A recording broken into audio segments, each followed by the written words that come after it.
Transport layer is layer 4 in OSI model, and I will discuss the transport layer and attack vectors related to this layer.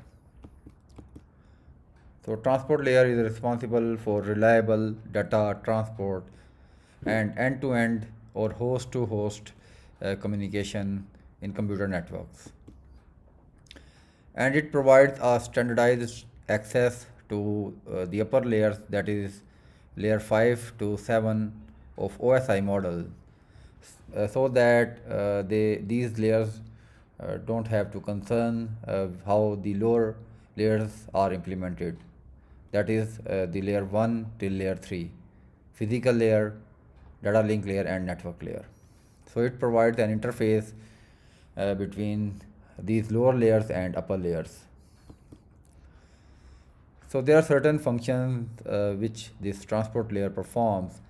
For example, control flow, multiplexing, virtual circuits, error check and error recovery. And I will discuss each of these functions. So control flow is related to keeping the data rate or data flow manageable within the capacity of data receiver. And in multiplexing, multiple applications can transmit data on a single logical link. And virtual circuit is a logical link or circuit between two devices or two endpoints, just like they are connected point to point through a physical link. So transport layer is responsible for establishing, maintaining and terminating this virtual circuit.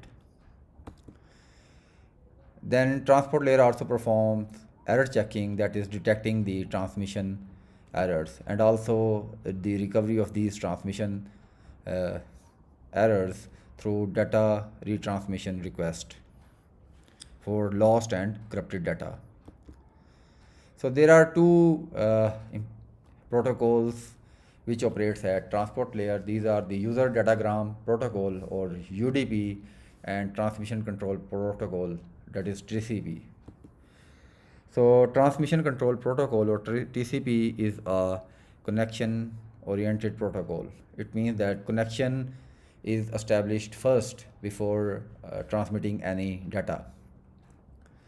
So it involves three-way handshake between two hosts.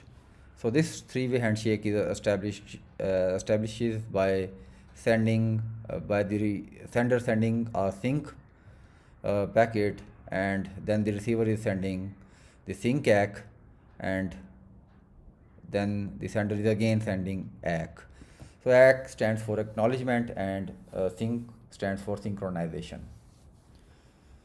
So this TCP is also performs error checking through acknowledgement from the receiver side that it has received the data, and also through flow control.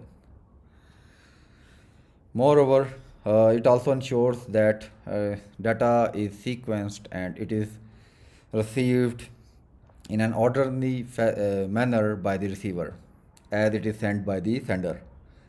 And it also ensures the data retransmission for the lost or corrupt segments. So protocol data unit at transport layer is called segment for TCP protocol, and for UDP protocol it is called datagram. So TCP is reliable, therefore it is a bit slower due to these reliability heads of error checking, error correct connection and three-way handshakes. So TCP is used when you require the reliability is more important than data rate. And user datagram protocol is connectionless. Therefore, it means that you send the data without establishing any connection first through any handshake. So there is no handshake, and as I have said earlier that the protocol data unit or PDU in transport layer for UDP is called datagram. So datagram transmission happens without any handshake. So there is no acknowledgement or no reliability. Therefore, since there are no overheads related to reliability or error checking, therefore this protocol is fast. So you use UDP for the services where the data rate is more important. For example, for voice and video streaming, and also you use it for voice over IP, or nowadays UDP is also being used by IoT devices, that is Internet of Things. So there is one important concept that is socket. So socket is a logical endpoint where a service is running or a server is running. So socket is a combination of an IP address which operates at layer 3 and port number which operates at transport layer. So layer 3 is the network layer. For example, this 1.1.1.1 is an IPv4 address, and it is followed by full colon and then the port number, that is 443, which is normally used for HTTPS connection. So it means that an HTTPS or hyper transfer protocol secure service is running, or server is running at this IP address. Now there are certain ports at transport layer which are UDP or TCP ports. For example, this file transfer protocol, which is the layer 7 protocol, uses the TCP port 21 at layer 4. Similarly, secure shell protocol, which is used by the administrator to manage the Linux operating system remotely, they connect to a management console of a Linux server or maybe the router or switches by using the TCP port 22. And then this port establishes an encrypted tunnel for the administrator of the device. And if you want to use this same administration, you want to do this administration without any encryption, so you can use the telnet, which uses TCP port 23. Then this is simple mail transfer protocol, which is used by email services, and it runs at TCP port 25. And this is hypertext transfer protocol, which is unencrypted web traffic or web server. So you can connect to this web server by using TCP port 80. Then this is server message block, which is used to share folders or files on a network. It uses TCP port 445. Then this is hypertext transfer protocol secure, which uses encrypted web services, or it is a web server which can be accessed over an encrypted tunnel, and it uses port 443. Then this is remote desktop protocol, mostly in Microsoft servers or endpoints.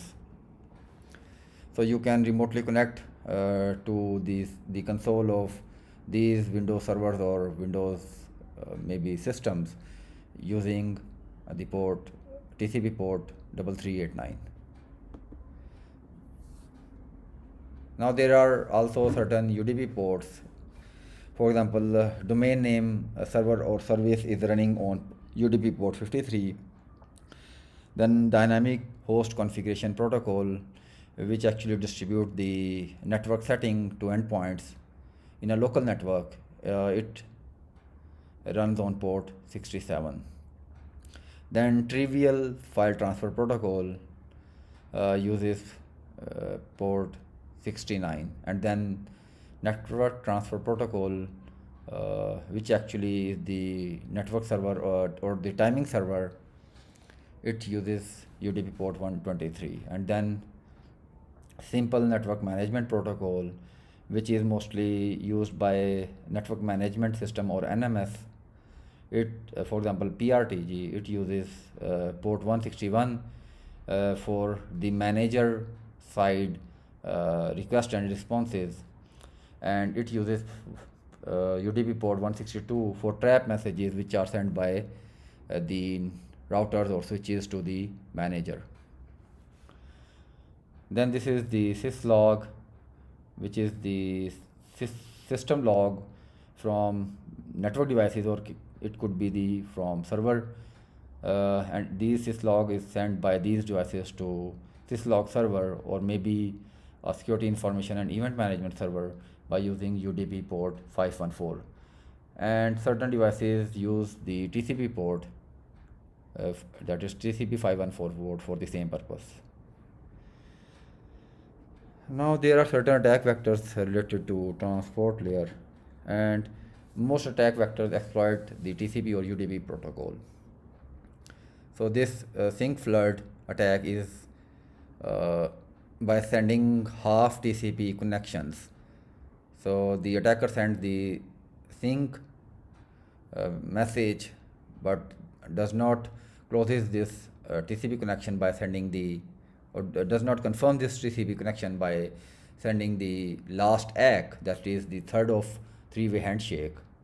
So it means that the server keeps waiting for this TCP connection to complete, and it drains its memory, and that server is unable to serve the legitimate request. So it causes a denial of service attack or DOS attack. Similarly, Trojans and malwares also exploit certain UDP and TCP to attack or to use the transport layer to attack the hosts. And then there are certain session hijacking attack related to transport layer, where attacker predicts the sequence number of existing TCP connection between a legitimate client and a server, and it then hijacks this session by spoofing the client port and IP address. So this was all. Thank you.